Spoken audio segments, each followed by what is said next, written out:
Hello, everyone. It's me, Quips&Guac. Bit different. I'm a human this time. You see, I was fully intending to sit down and, find something funny to talk about with the Dance of the Elements precon from Lore When Eclipsed. But oopsie daisy, I accidentally found universal empathy and reaffirmed my life philosophy. All because I started looking at Evoke. But what is Evoke? You might be asking yourself. If you don't know, it was first introduced in original Lorwyn almost 20 years ago. Goodness gracious. The rules text for Evoke are as follows. If you cast a spell for its Evoke cost, it is sacrificed when it enters. Pretty simple text and effect compared to some stuff like banding. I fucking hate banding. Why is there so many words? There's no music involved at all. It's a battle of the bands? No, it's not. No one has a guitar. I digress.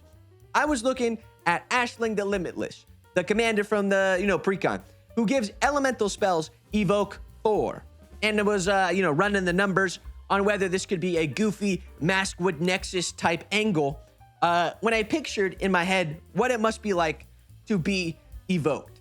Lore-wise, most of these elementals are amalgams of metaphysical concepts, forces of nature, brought onto the battlefield for a brief moment, since to fully manifest them into reality would cost like an absurd amount of mana. Not everybody is a green player. So they're summoned briefly, and their presence brings different effects. Like an elemental like Shriekmaw, a Lorwyn OG, he brings death, destroying a non-artifact, non-black creature. Or knowledge, I guess, for Moldrifter, coming in and drawing you 2 cards. Sort of imagining what these elementals experience is where I started to spiral just a little bit. To me, these elementals have to see the battlefield. They are present in this new plane of existence for a moment. They take in the sights and sounds, only to be promptly whisked back from where they came. And ironically, something about Evoke, a mechanic all about brevity, lingered. I have a hard time confronting the idea of my own mortality, or heck, mortality in general. I've been lucky that none of my friends or immediate family have passed on, but I'm aware that death is pretty much coming for everything I hold dear. Everyone I know or will know has this sacrifice this creature trigger on the stack, and waiting for that to resolve terrifies me, to be honest. I think the main reason death is so terrifying is that I know how cool the world is. Objectively, life is awesome. There's space, there's the ocean, there's forest, there's mountains, so many things on the battlefield of existence, and I'm pissed I won't be able to experience it all because I'm only here for just a moment, a blink and you'll miss it existence, and then I'm fucking dead.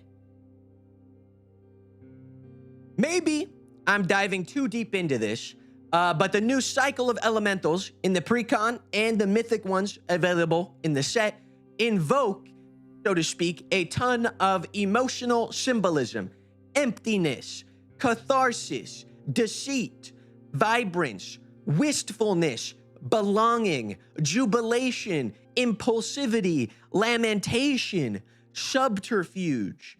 All of these are great spelling words if you're ever doing a spelling bee. But am I wrong? These are hella emotional names, and they got me feeling hella emotional. I want to talk about the elementals from the precon real quick. Their ETB effects are synonymous with their names. Belonging makes 3 1/1 shapeshifters. A batch of creatures that literally belong with any sort of typal synergy. They fit in mechanically. You know what I'm saying? They have belonging.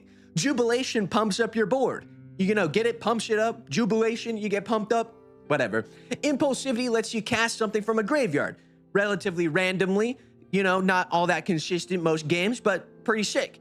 Lamentation removes creatures, which makes our opponents what? Say it all together with me. Lament, lamentation. And finally, subterfuge gives something evasion and also grants knowledge to us for hitting people.